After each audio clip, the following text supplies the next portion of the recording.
तो आखिरकार IT stocks क्यों टूट रहे हैं, क्या चिंता है जो इन स्टॉक्स को सता रही है, इसी पर बातचीत करते हैं। मेरी सहयोगी हर्षदा सावंत हमारे साथ मौजूद हैं। हर्षदा, सबसे पहले तो ये बताइए कि आईटी स्टॉक्स का आज का हाल क्या है, और जो ये साल के शुरुआत से लेकर हमने गिरावट देखी इन स्टॉक्स में, इस गिरावट के बाद अब वैल्यूएशन पिक्चर कैसी हो गई है आईटी की?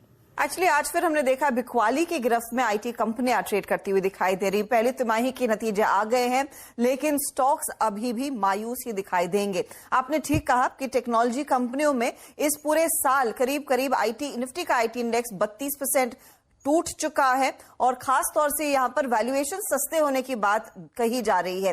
लेकिन अगर आप वैल्यूएशंस को कंपेयर करेंगे, जो मौजूदा वैल्यूएशन है पिछले प्री कोविड एरा के 3 सालों का अगर आप डेटा निकाल कर देखें तो उससे अभी भी ऊपर ही ट्रेड कर रहे हैं। तो टीसीएस जहां पर इस समय का पीई करीब 23 गुना के आसपास ट्रेड करता हुआ दिखाई दे रहा है, पिछले 3 सालों का एवरेज उससे कम है, 20.5 के आसपास। इन्फोसिस 22 का करंट पीई और पिछले 3 सालों का एवरेज 17 यानी कि 20 के नीचे। यही स्थिति आपको एचसीएल टेक हो या फिर विप्रो हो या फिर टेक महिंद्रा हो, उन सभी में दिखाई दे रही है।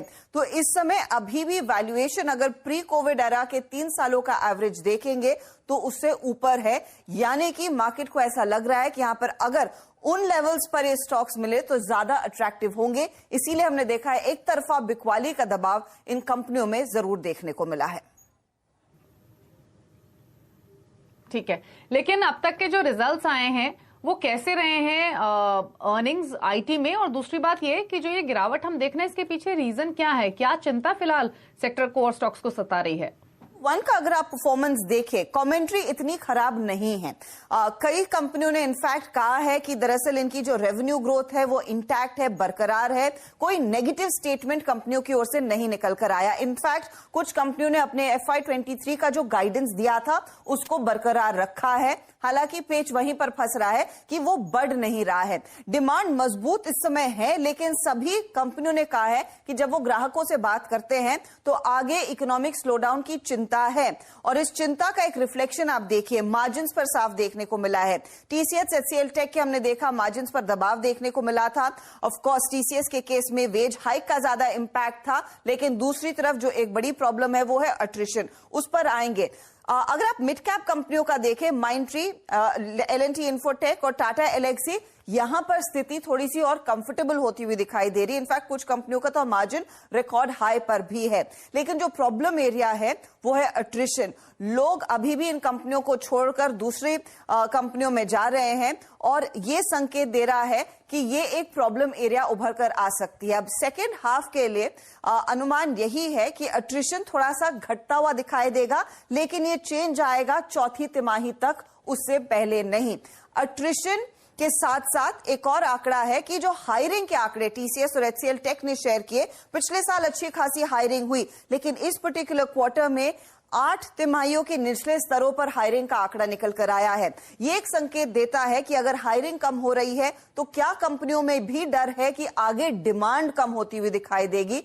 तो वो एक बड़ा सवाल है जो इस समय मार्केट में उठाया जा रहा है। तो ये कुछ चिंताएं हैं जिस पर दरअसल ये स्टॉक्स करेक्ट करते हुए दिखाई दे रहे हैं।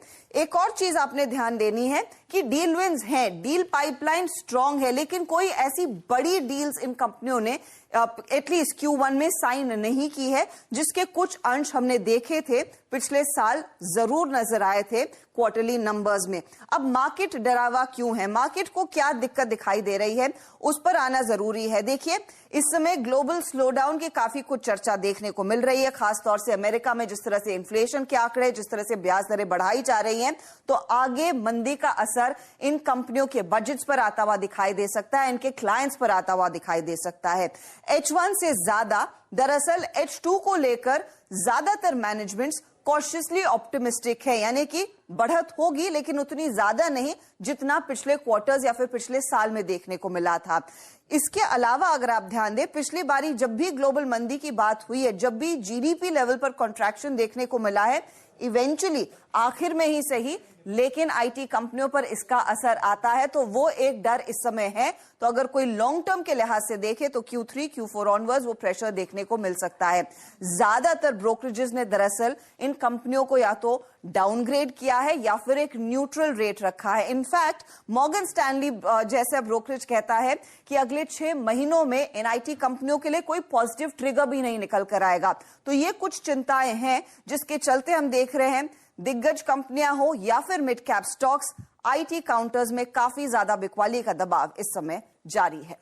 जी शुक्रिया।